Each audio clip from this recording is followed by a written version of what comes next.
La peau et les muqueuses constituent une barrière physique qui protège efficacement l'organisme des agressions externes.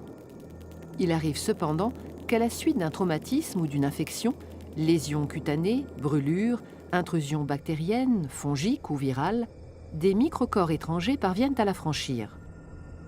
Lorsque la barrière de la peau est franchie, l'organisme fait appel à des acteurs capables de lutter contre l'envahisseur.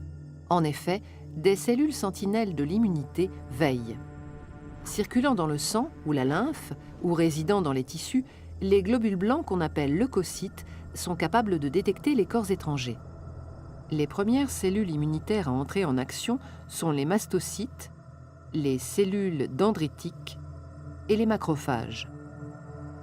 Ces cellules possèdent à leur surface membranaire des récepteurs capables de reconnaître le type d'agresseur par ce qu'on appelle des motifs antigéniques.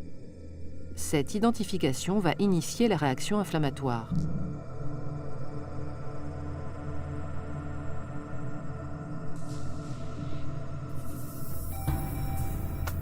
Après contact établi avec l'antigène, la cellule sentinelle libère des médiateurs chimiques, véritables signaux d'alerte pour l'ensemble du système immunitaire.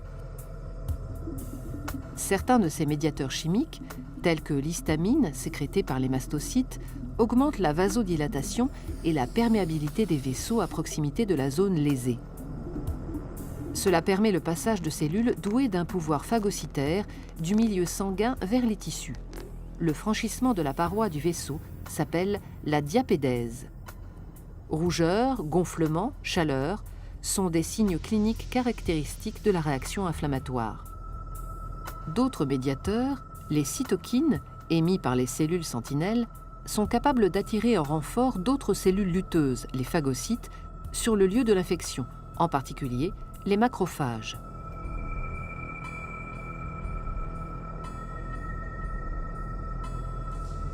Leur pouvoir phagocytaire leur permet de neutraliser activement le micro-organisme étranger et ainsi d'endiguer sa prolifération. Dans le cytoplasme, le microcorps étranger, soumis à l'action d'enzymes protéolytiques, est littéralement digéré.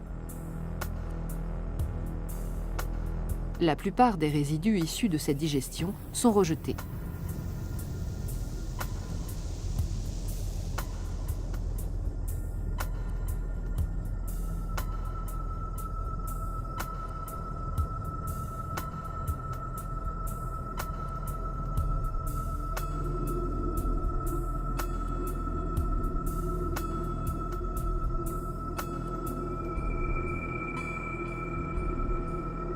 Parmi les cellules phagocytaires, les cellules présentatrices d'antigènes gardent un fragment de l'antigène qu'elles viennent de détruire. Elles l'exposent à la surface de leur membrane plasmique. Dans le cas d'une aggravation de l'infection, ce fragment qu'on appelle peptide ou déterminant antigénique deviendra l'un des éléments déclencheurs de la réaction de nouveaux acteurs, les lymphocytes.